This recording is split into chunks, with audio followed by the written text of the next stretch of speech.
Sir madam, Chandramani ఆవిడ ఇక్కడ Andaman timber industries లో పనిచేస్తున్నారు. అక్కడికి వెళ్ళి చూడండి. Thank you madam.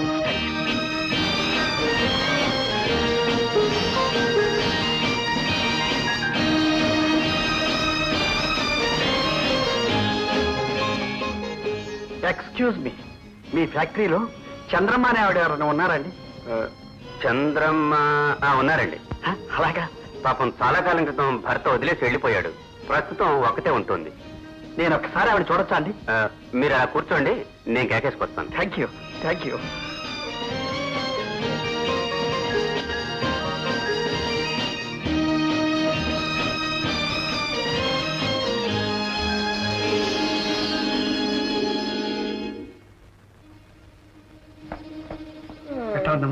పొద్దున మీరు వెళ్ళిన కాడి నుంచి మనిషి మన లోకంలో లేదు. ఏదో పిచ్చి పిచ్చిగా మాట్లాడుతుంది. చంద్ర, చంద్ర,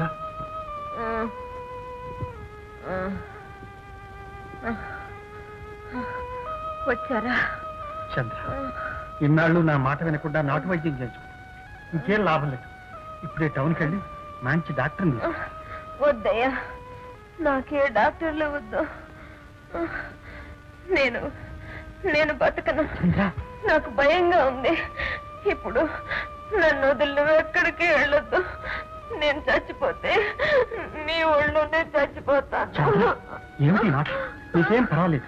5 నిమిషాలు. ఇప్పుడే వచ్చా.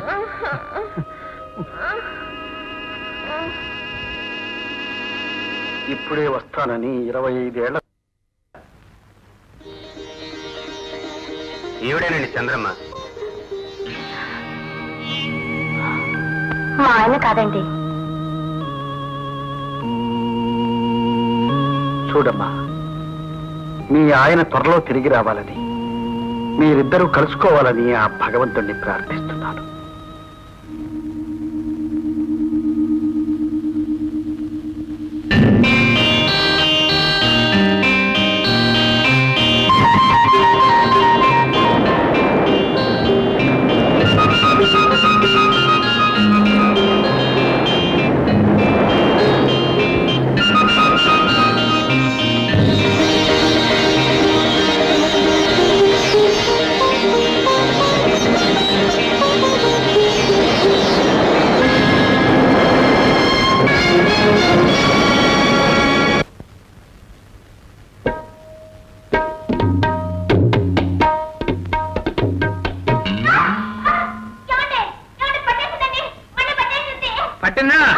పట్టిందా?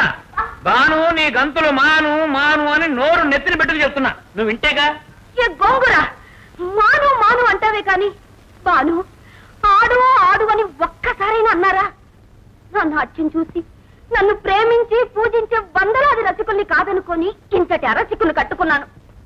ఏ బందలడ్డు, నేను అరసుకుంటా. వీధి బోగతాలు ఆడేదానివి మేకప్ లో చూసి మోసపోయి నిన్ను లవ్ చేశాను. నీ మేకప్ తీసేసరికి అసలు అవతారం బయటపడింది. అప్పటి నుంచి నీకు టానిక్కులు ఇచ్చుకుంటూ అలాగా మోల్డ్ చేసుకుని ఇంత దాన్ని చేశాను. 25 ఏళ్ల నుంచి నీకు బెనకడం, నేను వదలటం, నీ బెనకడం. నీ బెడికే నా బ్రతుకే నీ బెడికైందే. ఇక్కడ నేను తప్పుంటే ఒక్కడేం చూస్తున్నారు? నేనా చూస్తున్నా ఒక అమ్మాయిని చూస్తున్నా. అమ్మాయి? అమ్మా, డబుల్ వెనుక సింగిల్ బెనుతో చస్తుంటే డబుల్ వెనుకే. డబుల్ వెనుక ఎలా ఉంది?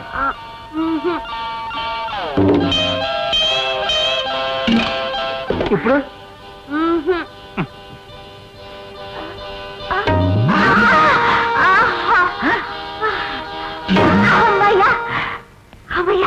ఇప్పుడు వదిలిందండి.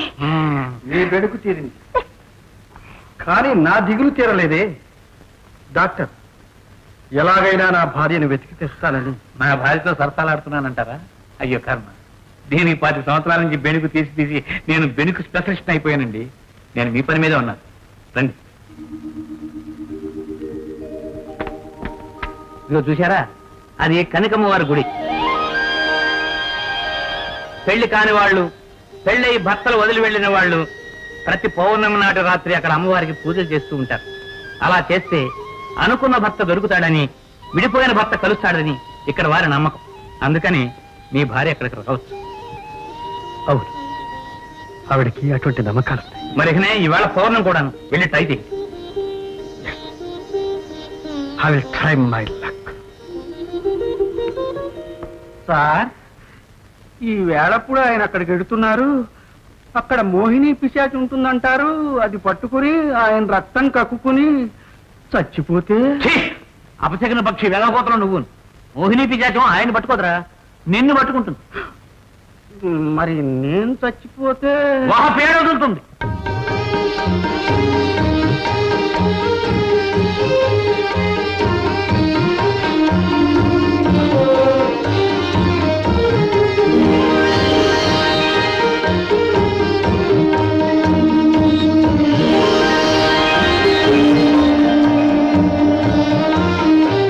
కవిత, అంకుల్, మీరేమిటి ఇలా వచ్చారు? నేనా? ఊరికే ఇలా వాకింగ్కి వచ్చానమ్మా. నువ్వు? నేను మొక్కోడానికి వచ్చాను. మొక్క దేనికి? నీకు నెరవేరని కోరికే ఉందమ్మా. ఉంది అంకుల్. నేను ఒకరిని ప్రేమించాను, ఆయన నన్ను ప్రేమించారు. కానీ పెళ్లి చేసుకోవడానికి ఇష్టపడలేదు. ఎవరమ్మా నువ్వు ప్రేమించిన అదృష్టవంతుడు? మదన్. మదన? మదన కోసం నువ్వు ఈ దేవతకు మొక్కుకోవాలా? నో, నీ కోరిక ఈ దేవత నెరవేరుస్తుందో లేదో తెలియదు కానీ నా ధనదేవత మాత్రం నీ కోరిక తప్పకుండా నెరవేరుస్తుంది. అంటే మదన్ని కొంటానంటారా? నేను కొనడం కాదమ్మా, డబ్బే కొంటుంది. Good morning mister mother. Good morning sir. ఏమిటి ఇలా వచ్చారు? మీ అమ్మాయికి మళ్ళీ ఏదైనా బొమ్మ మీద మక్కువ కలిగిందా? ఎస్, ఆ బొమ్మను కొందామనే వచ్చా. చెప్పండి సార్, మీకు కావాల్సిన బొమ్మ ఏదో. నువ్వే. నేనా? ఎస్. మా కవిత నిన్ను ప్రేమించింది, నిన్నే భర్తగా పొందాలనుకుంటుంది. ఆమె కోరింది ఏదైనా సరే, ఎంత ధనమైనా సరే పోసుకొనేస్తా. నీ ఖరీదు. సార్, నన్ను మీరు ఇన్సల్ట్ చేస్తున్నారు. నన్ను డబ్బుతో కొనడం impossible. No it is possible. Mister mother, డబ్బన్నది ఈ లోకాన్ని మొత్తంగా గుత్తకు తీసుకున్న వ్యాపారి. ఆ సంతలో డబ్బుకు దొరకని సరుకు లేదు, అమ్ముడు పోని వస్తువు లేదు. అయితే మీ సంతలో అమ్మా నాన్న కూడా దొరుకుతారా సార్? దొరుకుతారు, తప్పకుండా దొరుకుతారు. అయితే మా నాన్న నాకు తెచ్చమండి, అదే నా ఖరీదు. What you mean? అవును, నాకు నాన్నంటూ ఒకరున్నారు. ఆయన ఎలా ఉంటారో నాకు తెలియదు. ఒక్కసారి ఆయన చూడగలిగితే ఆయన శిలా విగ్రహం చెక్కాలని ఆశపడుతున్నాను. Good, very good. కొడుకు తండ్రి శిలా విగ్రహాన్ని చెక్కాలను కూడా అపూర్వమైన విషయం. ఆ తండ్రి ఎవరో కానీ చాలా అదృష్టం కాదు, అదృష్టవంతుడు కాదు, అయోగ్యుడు. ఏమిటి అది? అవును, అంతకన్నా అయోగ్యుడు ఈ ప్రపంచంలోనే ఉంటాడు. అతను శిలా విగ్రహం తయారు చేయాలి.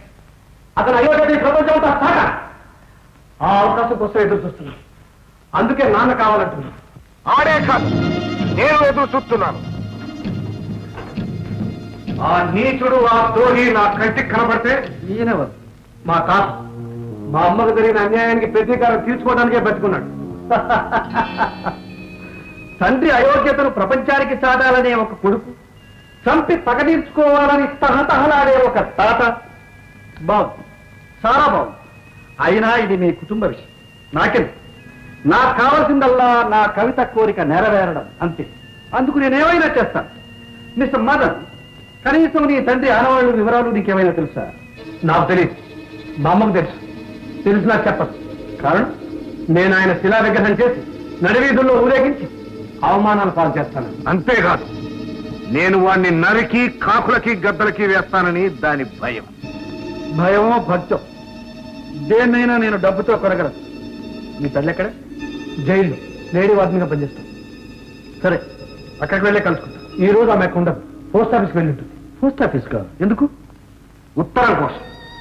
తనను తల్లిని చేసి నట్టాడ ముంచి పారిపోయిన ఆ దుర్మార్గుడు కనీసం ఒక ఉత్తరం ముక్కైనా రాస్తాడమని 25 ఏళ్ళగా ఎదుర్కొస్తాడు. సరే, అక్కడే ఆమెను కలుసుకుంటాను. ఎలాగైనా మీ నాన్నను తీసుకొచ్చి నీకు అప్పగిస్తాను. ఆ తర్వాత ఆయన శిలా విగ్రహం నేను చేసి నా కచ్చ తీసుకుని మీ కవితను పెళ్ళాడతాను. Okay okay.